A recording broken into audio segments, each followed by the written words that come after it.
संतप्त मानस शांत हो, जिनकी गमों की गमाने में वे वर्धमान महान जिन विचरे हमारी ध्यान में। 18 गाथाएं प्रवचन सार की समाप्त हो गई। उसके बाद पेज नंबर 28 पर एक गाथा ऐसी है जो आचार्य अमृतचंद्र की टीका में नहीं है और आचार्य जयसेन की टीका में उपलब्ध होती है। वो गाथा 19वीं गाथा के पहले आपके समय इसमें मिल जाएगी। तम सब्बठ बरिठम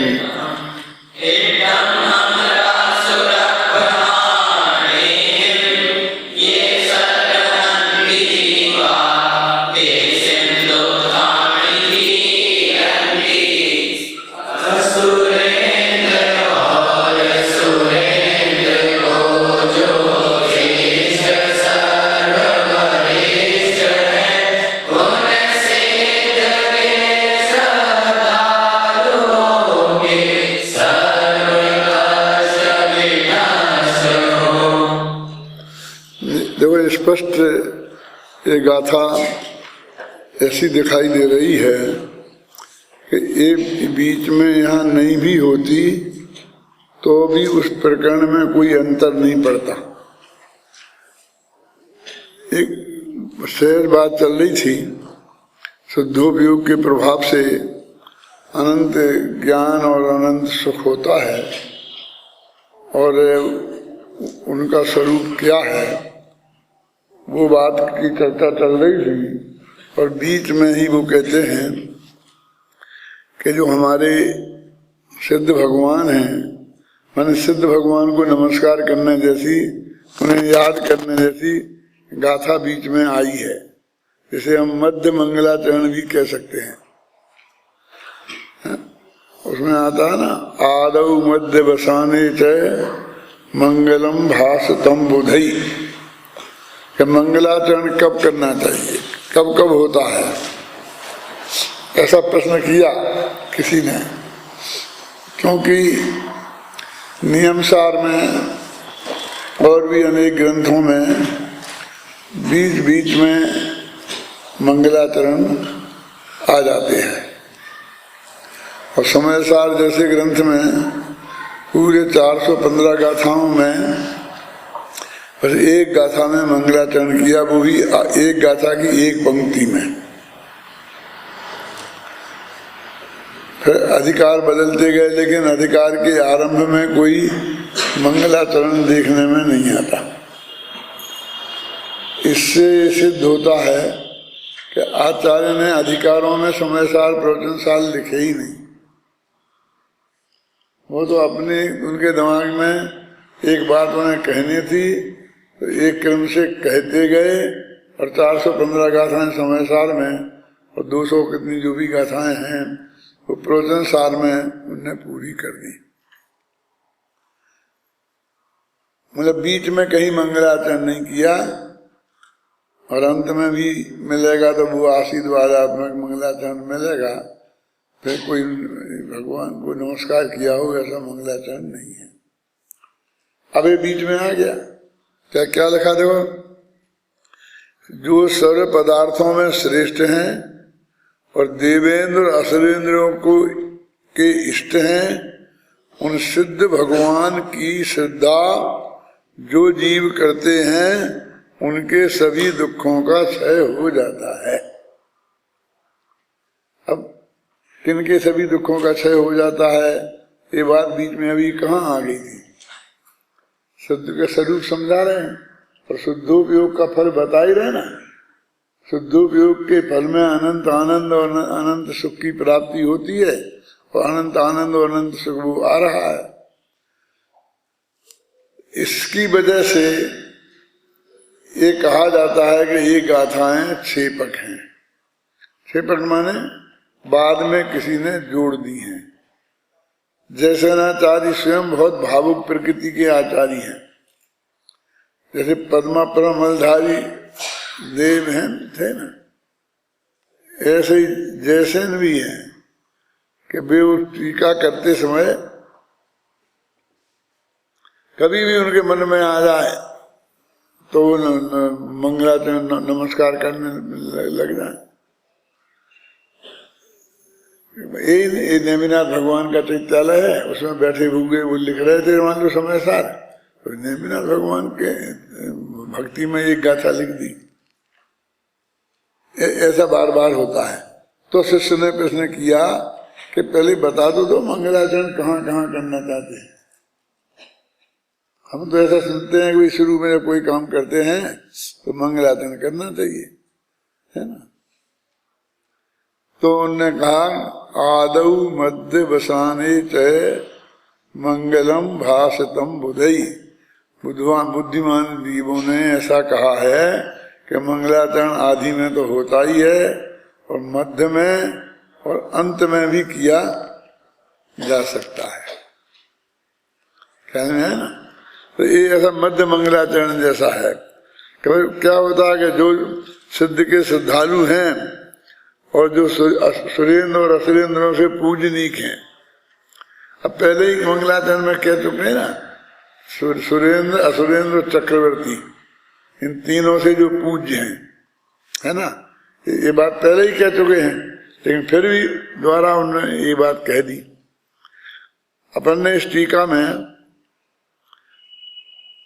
वो सब गाथाएं भी दी हैं जो दूसरा प्रवचन सार की टीका है ना, पुरानी छपी है, उसमें ये गाथा नहीं मिलेगी आपको। और यदि अपन अमृतचंद्राचार्य की तत्व प्रदीप का टीका कोई मुख्य मान के बात करते हैं तो अपने में भी नहीं होती। अपन तो पूरे प्रवचन सार को समग्र को देखना चाहते हैं।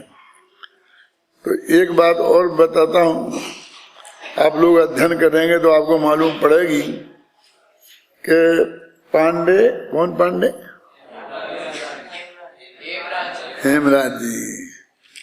वो पांडे राजमल जी का भ्रम हो जाता ना। पांडे हेमराज जी ने जितना जितना अर्थ लिखा है, वो वृंदावन कवि ने जितने छंद लिखे हैं, तो वो उन छंदों में भी और पांडे हेमराज जी की टीका में भी जो जितने भावार्थ लिखे हैं वो लगभग वो जयसेन की टीका में जो बातें हैं और अमृतचंद्र की टीका में नहीं थी, वो चीज लिखी है।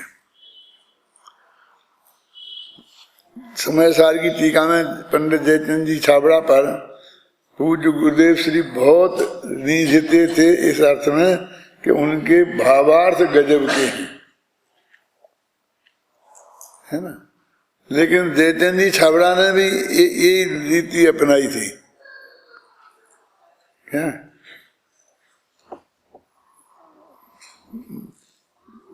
क्या वो जो जयसेन की टीका में थे, जो भावार्थ लिखे, वो जो विषय वस्तु जो जयसेन की टीका में थी वहां से ली हुई है।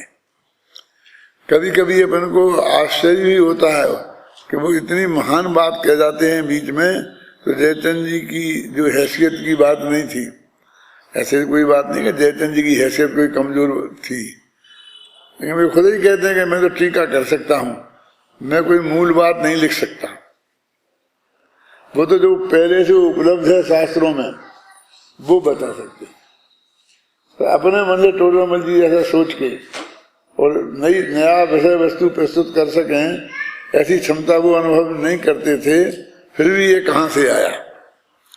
तो जब गहराई से देखा तो ये इस बात का हमको पता कब चला, पहले प्रवचन सार अकेली वो तत्व प्रदीप का टीका के साथ छपता था और वो जयसेन की टीका कहीं उपलब्ध नहीं होती थी, और वो अलग से कोई शास्त्र अपने हाथ साथ में हम रखते नहीं थे। गद्दी पे स्वाध्याय करते वक्त वो टीका कहीं से छपी हो तो हमने जयसेन की टीका उसमें डाली प्रवचन सार में, वो जयपुर से छपाया। कब? सन 70-71 में,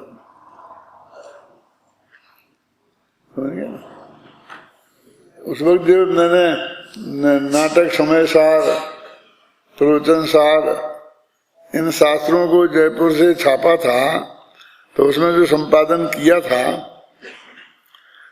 उसमें प्रवचन सार में खासकर ये टीका जोड़ी थी और मोक्ष मार्ग प्रकाशक, इनका संपादन मैंने उस वक्त किया। उस वक्त ऐसा रिवाज नहीं था कि फिर वो अपने संपादक उसमें अपना नाम लिख दे, ये कर दे, वो कर दे। वो तो उसमें मिल जाएगा आपको, प्रकाश की में, पाटनी जी के में, डॉक्टर साहब ने इसमें किया। तो उसमें ये भी बहुत दिक्कत होती थी, वो जोड़ना, उसे बीच बीच में उतना हिस्सा उसमें उसका टीका का जोड़ना और उसका अर्थ नहीं लिखा, क्योंकि अब अर्थ लिखे तो जयचंद का है, जे आत्मख्याति का है, और जे पंडित उसका है क्या ना, जैसे नाचार की तात्पर्य वृत्ति का, ये करना संभव नहीं था। फिर बाद में ये काम मैंने कई दफे कहा अपने प्रवचनों में, जैसे अभी कह रहा हूँ, उत्तम चंद जी ने अपने माथे पर लिया और उन्होंने जो समय सार, प्रवचन सार प्रकाशित किए गुनगुन कहान दृष्ट से, उसमें वो जयसेन की टीका का अर्थ भी लिखा और वो तत्व प्रदीप का अर्थ भी लिखा।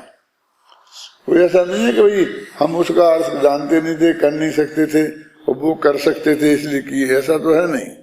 क्योंकि उस वक्त भी अपने जयपुर से ही जयसेन की टीका भी छपी थी, और जगह से भी छपी थी, लेकिन वो अलग छपी थी।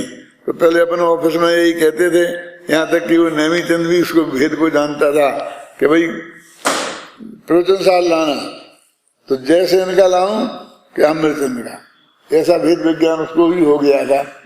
तो कभी कभी कहते थे कि भाई एक मंडन मिश्र नाम का विद्वान था,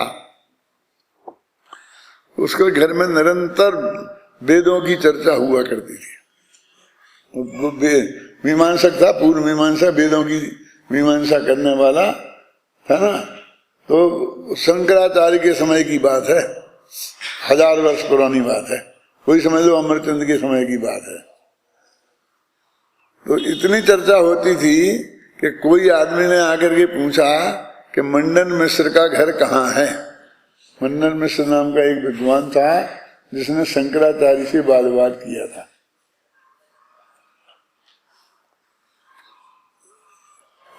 बात बहुत आगे है कि वो हार गया था शंकराचार्य से, तो उसकी पत्नी सामने आई और उसने कहा कि जब तक तुम मुझे नहीं जीत लोगे तब तक तुमने मंडन मिश्र को जीत लिया, ऐसा नहीं माना जा सकता है।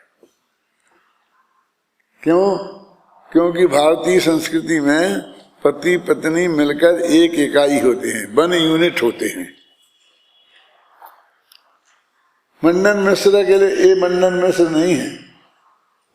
मैं भी मंडन मिश्र की पत्नी होने के नाते मैं भी मिश्र हूं, समझे ना, होता है पति के नाम से सामने, इसलिए आपको मुझे भी जीतना पड़ेगा। इनके यहाँ लिखी है ये बात, सुनी होगी ना। तो फिर जब ठीक है तुमसे वाद विवाद करें, तो उसने काम शास्त्र पर वाद विवाद किया। पर काम शास्त्र के जो अनुभवी नहीं थे, क्योंकि ये ब्रह्मचारी थे। तो ये मंडन मिश्र की पत्नी से हार गए। कौन? शंकराचार्य। अब मैं 2 लाइन पर चलूंगा कि एक तो फिर मंडन मिश्र की बात क्या, तो मतलब मंडन मिश्र की पत्नी भी इतनी विद्वान थी। एक तो ये बात सिद्ध होती है, जिसे शंकराचार्य को हराया था, तो वो राहगीर आया था ना, वो राहगीर पूछते मंडन मिश्र का घर कौन है, तो उसने बताया कि जहां तोता और मैना आपस में ऐसी चर्चा कर रहे हो कि स्वतः प्रमाणा परतः प्रमाणा, कि ज्ञान की उत्पत्ति स्वतः होती है कि परता होती है, क्या इसका निर्णय हो रहा हो, उसमें बहुत विवाद चलता था कि ज्ञान में प्रमाणिकता स्वतः आती है कि परता आती है। अब आपकी समझ में कुछ आता नहीं होगा क्या स्वतः परता है। अब उलझता ही जाता हूं मैं कि देखो एक होता है ना कि भाई मैंने ऐसा कहा तो इस विद्यार्थी ने ये जवाब दिया। अब आपको भरोसा नहीं होता उस विद्यार्थी पे, तो आप आकर के उनके गुरुजी से पूछते हैं कि शांति जी से पूछो कि भाई इनने ये जवाब दिया ठीक है। यदि वो कह रहे हैं हाँ ठीक है तो अपन को विश्वास हो जाता है। तो इसे हम क्या कहेंगे कि वो परता प्रमाणित हुआ, यानी उसकी बात में स्वतः प्रमाणिकता नहीं आई। जब गुरुजी ने छाप लगाई तब वो प्रमाणिक हुआ। वो ज्ञान की उत्पत्ति स्वतः होती है कि परता होती है, निमित्त से होती है कि उपादान से होती है, वो ही सारे सब्जेक्ट हैं। तो वो विषय बहुत चलते थे। जैसे कोई आजकल कहे निमित्त से काम होता है कि उपादान से होता है, कि जिसके घर के तोता और मैना प्रमाण की चर्चा स्वतः परता के संदर्भ में कर रहे हों, वो समझ लेना कि ये मंडन मिश्र का घर है। माने विद्वानों के घर कैसे होना चाहिए उसका एक वो आदर्श है कि निरंतर 24 घंटे वहां तत्व ज्ञान की चर्चा होना चाहिए। जब सोनगढ़ में सबसे पहले पंडित कैलासन जी गए और उनने वहां देखा तो उनने ये कहा था कि जहां रिक्शे वाले और तांगे वाले भी आत्मा के निमित्तोपादान की चर्चा करते हो, समझ लेना वो कांजी स्वामी का सोनगढ़ है। ये सच्ची बात थी। माने उनके संगति में रहने वाले नौकर चाकर भी और जो 4th क्लास कर्मचारी भी, सातों जात के लोग भी इस तरह की चर्चा करते थे। तो एक लेन तो इधर खत्म हुई है। दूसरी कौन कि वो मंडन मिश्र इतना विद्वान था, वो था वेदांत, मैंने वो था कौन मीमांसक, वेदों का मानने वाला था। और शंकराचार्य थे वेदांती। तब वेदों को मानने वाला और वेदांती में क्या अंतर है ये भी समझना पड़ेगा। बहुत लड़के तो जानते होंगे लेकिन बहुत जानते भी नहीं होंगे, और आप बाकी के लोग भी हैं कि 4 तो थे वेद। इन वेदों में खास ज्यादा कुछ नहीं है। एक सरता नाम की जो पत्रिका निकलती है उसमें सारे वेद पत्रिका में छापा के उनमें क्या क्या लिखा है, और उसने भक्ति श्रद्धा से नहीं छापा बल्कि वेदों की मजाक उड़ाने के लिए छापा। इसमें है क्या मान, बस हे सूर्य देवता तुम हमारे घर को धन धान से पूर्ण कर दो, हमारे स्वास्थ्य को ठीक रखो, हमारे बच्चों की तबीयत ठीक रहे, हमारे खेती बाड़ी बढ़िया हो गए, ऐसी ऐसी बातें लिखी हैं। वो सब निकाल के बताया फला वेद में ये है, फला वेद में ये है, ऐसा। तो वो उसके 2 भेद हो गए, पूर्व मीमांसा और एक उत्तर मीमांसा। मन पहले उन पर विचार विमर्श हुआ वेदों पर, तो उससे जो विद्वान निकले वो एक मत निकला, उसको बोलते हैं पूर्व मीमांसा। और उसके बाद में कुछ विद्वान निकले, उन्होंने कहा कि इसका ये अर्थ नहीं है, उसको बोलते हैं उत्तर मीमांसा। मैंने समय सार पर मान लो, मैं किसी का नाम नहीं लेना चाहता हूं, लेकिन किसी बहुत विद्वानों ने टीकाएं लिखी हो, ये किया हो, सब किया हो, लेकिन उसमें सब अर्थ वैसे क्रियाकांड के पोषक और वैसा ही हो।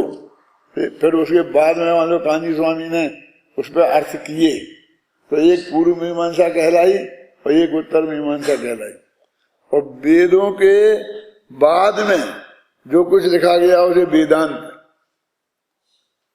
वेदों के अंत में लिखा गया। जैसे कि एक गीता वेदांत का शास्त्र है जो व्यास ने लिखा, वेद नारायण व्यास है ना, महाभारत लिखा ना, और उसका एक अंश गीता है। तो आत्मा शुद्ध है, बुद्ध है, निरंजन है, अग्नि से जलता नहीं, घटता नहीं, ये सब बातें वेदांत में आई। तो वो जो है पूर्व मीमांसक विद्वान था मंडन मिश्र, और शंकराचार्य वेदांती थे, इसलिए उनको जगह जगह जाने के लिए हर जगह वाद विवाद करना पड़ता था। और जब वो जीत जाते थे तब वो उस मीमांसा मत को कम कर पाए और वेदांत का प्रचार कर पाए। बस ऐसा समझ लो कि जो ये पहले सारे देश में क्रियाकांड फैला हुआ था ना, फिर कांजी स्वामी हुए और उन्होंने उस क्रियाकांड का विरोध किया। समझे? क्रियाकांड माने वही पूर्व मीमांसा का वाला प्रकरण, जहाँ पर यज्ञ करो, होम करो, ये करो, वो करो, भाई ऐसा करो, ऐसा करो, और उसमें ही बस होम डालते जाते हैं स्वाहा, और तुम हमारी तबीयत ठीक कर दो, तुम हमारा मांगे ही मांगे, सारे सूत्र मांगे ही मांगो की है। वही छिंदे छिंदे भिंदे भिंदे जैसा, ये कर दो, ये कर दो, ये कर दो, ये कर दो। तो ये ऐसा ही इतिहास ऊपर से देखें धारा में, तो जैन धर्म में भी आता है। तो जब तक उस धारा को अच्छी तरह से नहीं पढ़े, उस इतिहास को साथ में, तो ये दर्शन समझ में नहीं आ जाता। तुम्हारे यहाँ तो सर दर्शन कोर्स में है ना किताब, उसमें ये सब बातें आई होंगी, पढ़ाई जाती। क्यों शांत जी पढ़ाई जाती कि नहीं? बलदेव उपाध्याय की है ना किताब। आजकल लोग पढ़ते ही नहीं है, जो नहीं पढ़े पास होते हैं।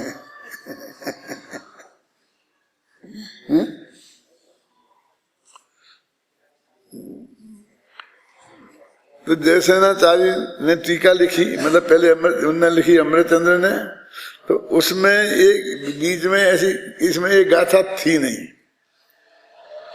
और जब जयसेन ने लिखी तो उनको बीच में आई, तो एक उन्होंने एक गाथा बना के उसमें जोड़ दी। और गाथा तो कुंद कुंद की है ना, उनके में मिलती है और इनके में नहीं मिलती है। तो ऐसा क्यों हो? तो दो कारण हो सकते हैं कि या तो वो थी तो अमृतचंद्र ने उसको ठीक नहीं लगी, तो उन्होंने इस गाथा को माना नहीं कि ये कुंद कुंद की है, छेपक मान के उसे छोड़ दी। या ये हो सकता है कि अत्यंत सरल है, इसलिए उसका अर्थ लिखने की उन्होंने जरूरत नहीं समझी। प्रमेय कमल मार्तन तो अपने कोर्स में है नहीं ना, कहीं पढ़ाते नहीं ना, उसमें ऐसा बहुत आता है, हमने पढ़ा था वो। एतत् सुगमम, ये तो बहुत सरल है, तो उनने उसका अर्थ ही नहीं लिखा।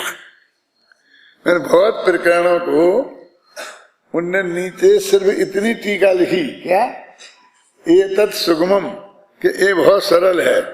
तो अमृतचंद्र को ऐसा लगा हो कि ये तो बहुत सरल है, तो उनने तो एतत् सुगमम लिख कर दिया, तो हमारी समझ में आ गया कि नहीं, और इनने उसकी टीका नहीं लिखी। तो जो अमृतचंद्र के भगत थे उनने अगली जो प्रति बनवाई तो आत्मख्याति की बनवाई, तो उसमें वो गाथा की टीका नहीं थी, तो उसमें लेखक माने लिपिकार, उसने वो गाथा ही छोड़ दी। इतनी कहानी में आपसे क्यों कह रहा हूं कि वे गाथाएं इसमें हैं और उसमें नहीं है। कैसे निर्णय करें कि असली रोचनसार कौन है? वो 35 गाथाओं सहित है कि वो 35 गाथाएं नहीं है, ऐसा है। आगे बहुत चल करके श्वेतांबर मत के खंडन की 17-18 गाथाएं हैं जो जयसेन में है और अमृतचंद्र में नहीं है। इसके लिए आज के बहुत बड़े आचार्य ने अमृतचंद्र पर ये आरोप लगाया था कि अमृतचंद्र को श्वेतांबरों का मत का खंडन करना इष्ट नहीं था, इसलिए उनने वो गाथाएं इसमें से छोड़ दी। समझे ना? आरोप समझ में आया कि नहीं सोगानी जी? और अमृतचंद्र काष्ठा संगी है,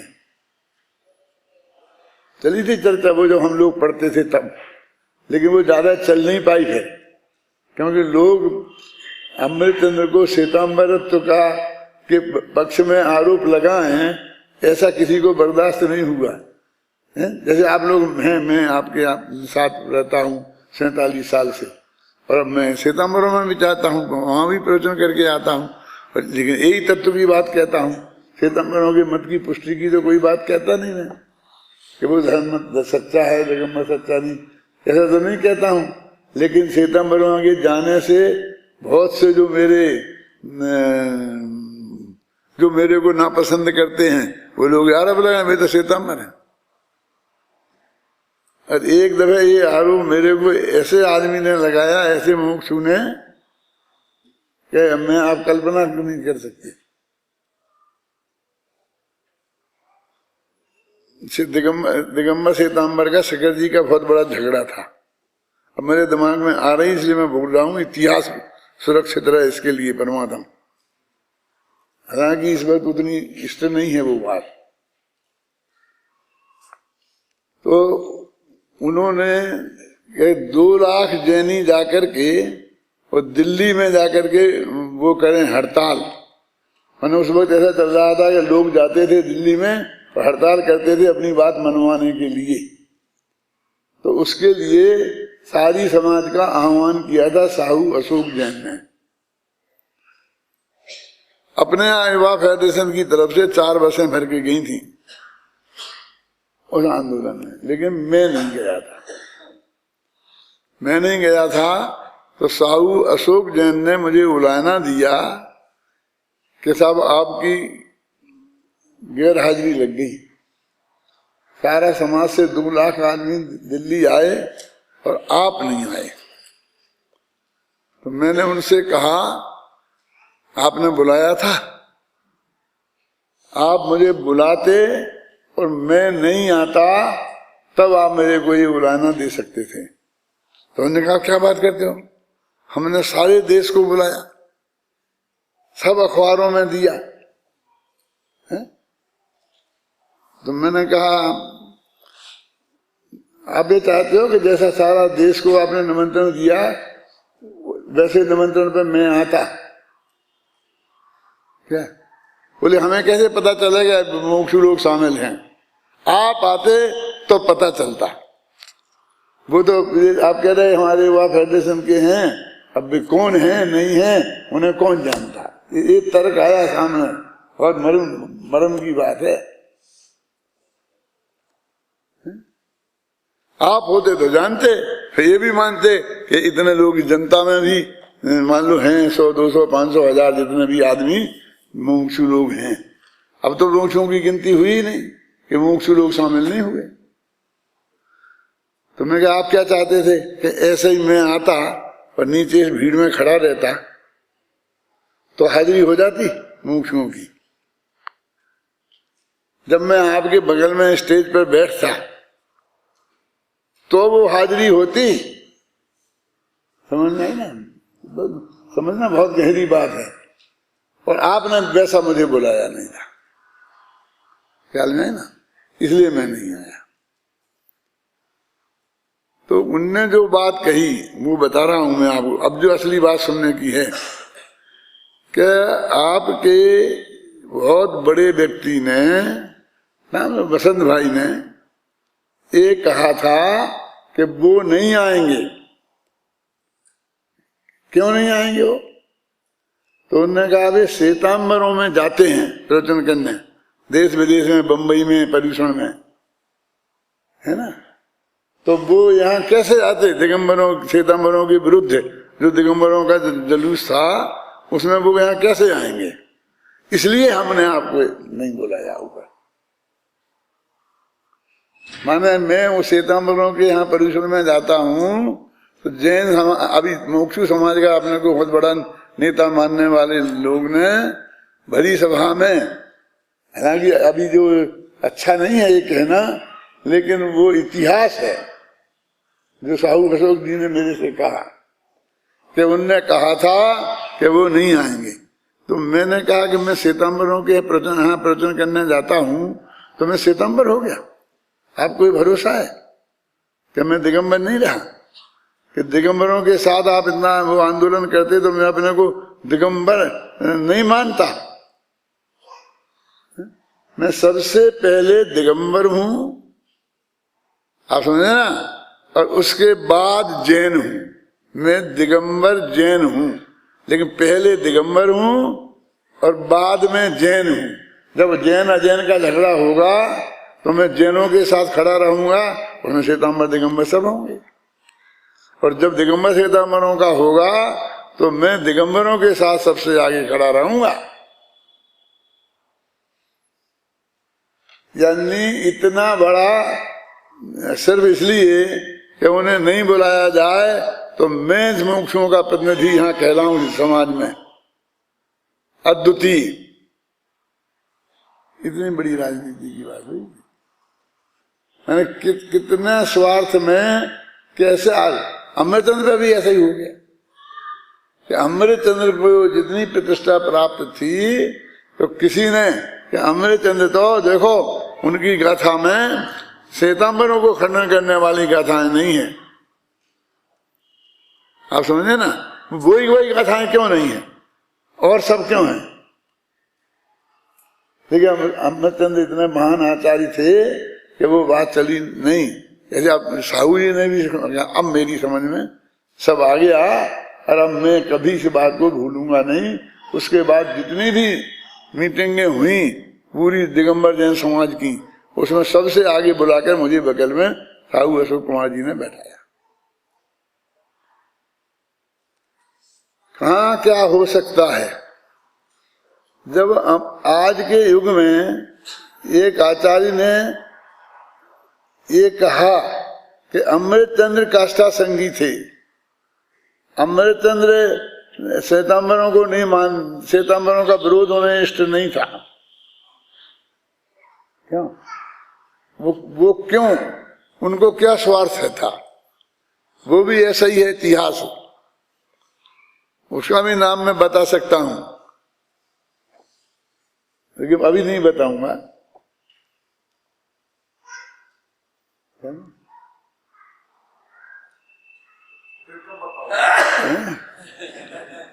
बता दूंगा 2-4-10 लोगों को है? और वे जब इतिहास का समय आएगा उनके लिखे तो उनकी जिम्मेवारी है कि वे उस बात को आगे बढ़ाएं, क्योंकि अभी मैं ज्यादा झंझट में नहीं पढ़ना चाहता हूं। कल में है ना ये कांजी स्वामी अमृतचंद्राचार्य को बहुत ज्यादा महत्व देते हैं। तो कांजी स्वामी का महत्व कम करने के लिए अमृतचंद्र की जड़ काटो। और इसीलिए उनने जयसेनाचार्य की जो टीका है समयसार की वो लिखी उनके गुरु ने, और वो छापी। हाँ समझ में आई ना कि जैसे हम जयसेनाचार्य का प्रचार करेंगे है? तो वो उसके लिए मैंने इसमें जयसेनाचार्य की का वो हिस्सा जोड़ा था। हम जयसेनाचार्य को नहीं मानते हैं और बहुत तर्क दिए थे कि गुरुदेव ने जयसेनाचार्य की टीका में 320 गाथा के बाद जो प्रकरण आता है उसको तो वे अमृतचंद्र से भी ज्यादा महत्व देते हैं। समझ गए आप? तुम 320 गाथा बंध न मोक्ष करे, ये आत्मा ना बंध मोक्ष का करता नहीं है, वो तो मात्र ज्ञाता दृष्टा है। वो गाथा आती है। अभी वो बहुत से लोगों को समझ में नहीं आ रही होंगी क्योंकि उसको कुछ इतिहास का पता ही नहीं है उसको। लेकिन क्या करूं, ये रिकॉर्ड तो रह जाएगा है?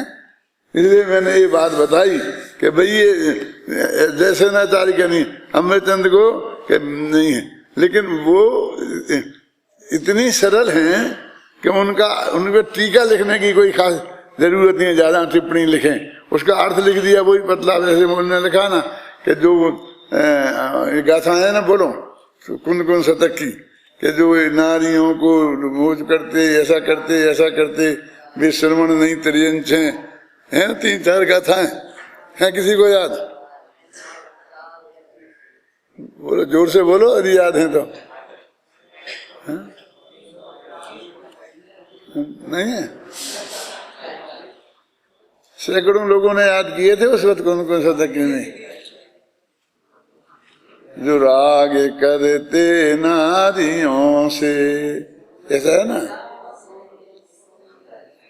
खैर चलो, अब तुम समझ गए मैं क्या कहना चाहता हूं कि वो तो उनकी टीका क्यों नहीं लिखी किसी ने, उस पर आपने विस्तार से कुछ क्यों नहीं लिखा, कुन शतक अनुशीलन में भी क्यों नहीं लिखा, आप कह सकते हो। तो हम सुगम में इतनी सरल है कि नारियों के बीच में ऐसा करते हैं, उनको पढ़ाते हैं, लिखाने के नाम पर दीक्षा देते हैं, ये करते हैं वो करते हैं, और उन्हीं विसंगति में रहते हैं, विश्रमण नहीं है, त्रियंच हैं। आप समझे ना। तो ये इसका सीधा सच्चा अर्थ है। अब इस पर क्या लिखें ज्यादा। तो अमृतचंद्र ने तो कि भाई मेरे अमृतचंद्र इसकी टीका लिखे, ऐसी ये गाथाएं नहीं है। तर्क समझ में आया कि नहीं आया? ये जो अपन बोलते हैं ना कि दया सबसे बड़ा धर्म है, और तब तक घट में प्राण, तुलसी दया ना छोड़िए जब तक घट में प्राण। क्या इसका अर्थ हम क्या लिखें? हम तो इसका लिखें कि दया भी आत्मा में उत्पन्न होने वाला दूसरे के दुख को देखकर जो आत्मा में दुख उत्पन्न होता उसका नाम है।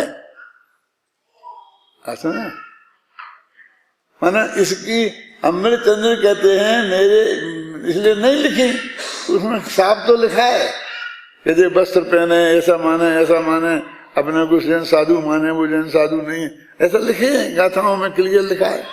अब आएंगे अपन जब पढ़ेंगे ना, आएंगे इसमें है, बहुत आगे आएंगे, तब तक इंतजार करना पड़ेगा। करो, नहीं तो फिर निकाल के स्वाध्याय कर लेना, देख लेना। मैंने इसमें दी है वो सब गाथाएं, माने वो जो जयसेन की गाथाएं हैं वो भी इसमें हैं, तो वो पहले वाले प्रजनसार में नहीं है। अब क्या अंतर है, लोग पूछते हैं ना, तो अब मैं क्या बताऊं क्या अंतर है। कि तुम स्वाध्याय करो और तुम निकालो कि क्या अंतर है। ये तो तुम्हारी ड्यूटी है, स्वाध्याय करने वाले की ड्यूटी है कि वो उस अंतर को गहराई से समझे। तो एक बात मैंने पाई प्रसमय सार में भी और प्रवचन सार में भी, कि वो गाथाएं यदि बिल्कुल हटा दो तो भी क्रम में कोई भंग नहीं आता। ऐसा नहीं लगता कि यहाँ कुछ गाथाएं कुछ छूट गया है, ऐसा नहीं लगता। जैसे मैं ये प्रवचन कर रहा हूं, और इस प्रवचन में से जो मैंने आपको ये कहानियां सुनाई हैं, ये अंश बिल्कुल निकाल दो, और फिर तो बाकी कुछ कमी नहीं लगेगी। कुछ छोटा है ऐसा नहीं लगेगा, क्योंकि मैंने ये तो आपको एक्स्ट्रा बताया है ना, समझ गए ना। वो तो मैंने एक्स्ट्रा बताया है, तो वो कमी नहीं। क्या निकाला है? हाँ, वो पढ़ो चलो अच्छी तरह से सुनो भी गाथा है।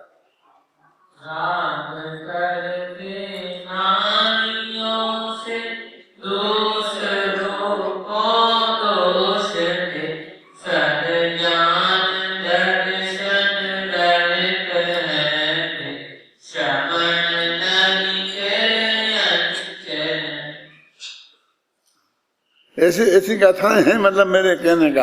अब इसमें ऐसे करने को टीका, क्या टीका करें, कौन सा शब्द का अर्थ नहीं आता जी किसी की समझ में। तो इसलिए अष्टपहाड़ पर किसी समर्थ आचार्य ने टीका नहीं लिखी, तो इस कारण नहीं लिखी।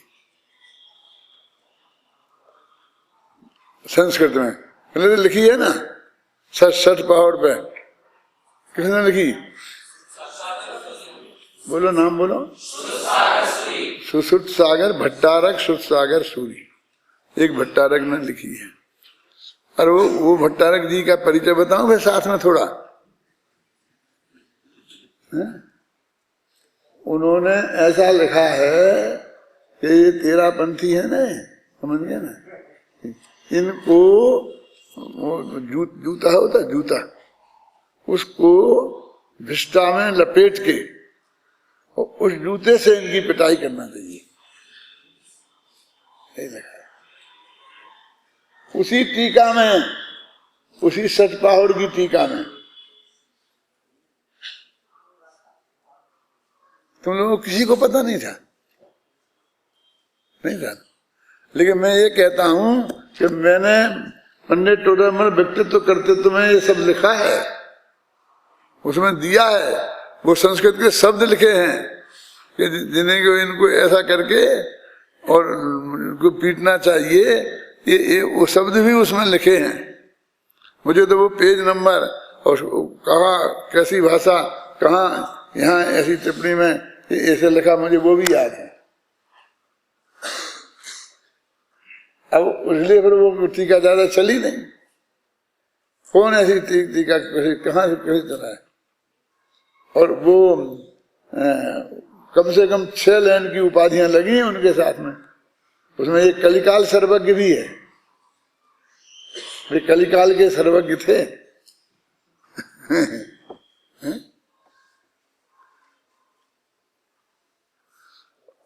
और टोडरमल जी भी गोदिका थे, और एक ओवरे यहाँ जोधराज गोदिका थे, और उनके पुत्र थे, क्या नाम था, अमरचंद गोदिका। वे गोदिका थे, भैंसा भी थे। भौंसा गोत्र होता है ना, बढ़ जाता है, एक ही गोत्र के नाम है। अमरा भौंसा बोलते थे उन्हें, ये सब लोग अमरा भौंसा, माने विरोधी लोग। उनको विद्वान थे बहुत अच्छे, उन्होंने सम्यक्त कौमुदी ऐसी किताबें लिखी हैं जोधराज गोदिका ने, मतलब पंडित थे, विद्वान थे। तो ये सांगानेर में जो 2.5 पेड़ी का मंदिर है ना, वो उनका बनवाया हुआ है, सबसे पहला तेरापंथियों का मंदिर। क्योंकि वहां आमेर के एक नरेंद्र कीर्ति भट्टारक थे, और उनका 54वां सांगानेर में हुआ था। जयपुर तो था ही नहीं, अजमेर के बाद सांगानेर था। और सांगानेर बहुत विद्वानों के लिए प्रसिद्ध था। उसमें आता था कि कौन का पंडित सांगानेर, ऐसा दोहा सरसेठ हुकुमचंद जी बोला करते थे कि सांगानेर के पंडित प्रसिद्ध हैं, है ना। तो वहां पर वे भट्टारक जी प्रवचन करते थे इस मंदिर में, तो वो बहुत बार बार प्रश्न करते थे। तो ये लिखा है कि वो अमरा भौंसा, और वो जाके बहुत प्रश्न बोलता था, और लोगों ने बहुत रोका, वो माना नहीं, तो उनको धक्का मार के और वो जूते का प्रयोग करके और मार के वहां से निकाल दिया था मंदिर से, उन भट्टारक जी के ऑर्डर से, उनकी सामने भरी सभा में से। वो भी गोदिका थे क्या? तो उनके साथ 13 आदमी मिले, क्योंकि उनकी एक पार्टी बन गई, और उनने अपना नाम तेरापंथी रख लिया, ऐसा वो विरोधी लोग कहते हैं। और उनने वो 2.5 पेड़ी का मंदिर बनाया, और फिर वे उसमें प्रवचन करने लगे, और वहां वो तेरापंथियों के मंदिर की शुरुआत हो गई। तेरापंथ का स्टार्टिंग कैसा हुआ कि ये लोग 13 चीजें नहीं मानते हैं। तो उन्हें क्या, क्षेत्रपाल नहीं मानते, पद्मावती नहीं मानते, तो वो सब लिखी हैं कि राधा अन्न मंदिर में नहीं चढ़ाते। समझ में आया कि क्या हुआ लिखा, राधा अन्न मंदिर में नहीं चढ़ाते। ये लोग चावल बनाते थे, भात खिचड़ी ये सब मंदिर में बना के ले जाते थे, भगवान कच्चा खाएंगे। ये राधा में समझ गया ना, राधा माने पकाया हुआ, जो अनाज है, चावल मावल सब, ये मंदिर में वे लोग चढ़ाते थे, और ये तेरापंथी लोग नहीं चढ़ाते थे। तो उन्होंने लगा कि ये 13 बातें नहीं मानते, एक उसमें वो राधा अन्न भी है कि राधा अन्न मंदिर में नहीं चढ़ाते हैं, ये करते हैं, ये करते हैं, ऐसे 13 बातें नहीं मानते हैं। 13 आदमी हैं, इसलिए 13पंथी हैं, ऐसा लिखा। और फिर अपने 13पंथियों ने उसके जवाब में क्या लिखा कि हे दिन 13 पंथ 13 है। नहीं है समझ? ये लोग आरोप लगाते कि हम 13 हैं इसलिए 13 हैं, कि हमने 13 बातें नहीं मानते तो नहीं है, तो हम क्यों फिर हम 13पंथी क्यों हैं? तो वो तो ये कहते थे हमने तो अपना नाम 13पंथी रखा नहीं, तेरा पंथ तू संभाल, क्या निकल जाए यहां से, तेरा पंथ तू संभाल, तेरा रास्ता तू पकड़, और जो तुम्हें करना हो जो करो, उसका नाम है। तो उन्हें वे सब लोग तेरा पंथी, ये तो उनको नाम दिया हुआ नाम है जबरदस्ती का। अब अपन को कांजी पंथी तो नहीं कहते अपने को, और सामने वाले अपन को कांजी पंथी। और इधर है ना सहारनपुर में तो कांजिस्ट बोलते हैं, ऐसे कम्युनिस्ट होते हैं ना, ऐसे कांजी स्वामी के भक्तों को कांजिस्ट बोलते हैं। मैंने सबसे पहले पंच कल्याणक में वहां गया था, और मैं वहां बाजार में से निकल के जा रहा था, तो मैंने कहा भाई वो मेला की जगह कहाँ है जहाँ पंच कल्याणक हो रहा है। तो एकदम एक मुसलमान बोला, वो कांजिस्टों का, नहीं समझ नहीं कि ये क्या कह रहा है। तब मैंने उनसे कहा कि ये क्या बोलता था। बोले यहाँ अपन लोगों को ये कांजिस्ट कहते हैं, अभी भी कहते हैं, आज भी जाओ सहारनपुर में जाके तुम पता लगा ना कि कांजिस्ट है। ऐसे जबरदस्ती के नाम दे देते हैं लोग, ऐसे ही तेरा पंथ है। तो उन्होंने कहा कि हे दिनेंद्र भगवान, तेरा पंथ तेरा है,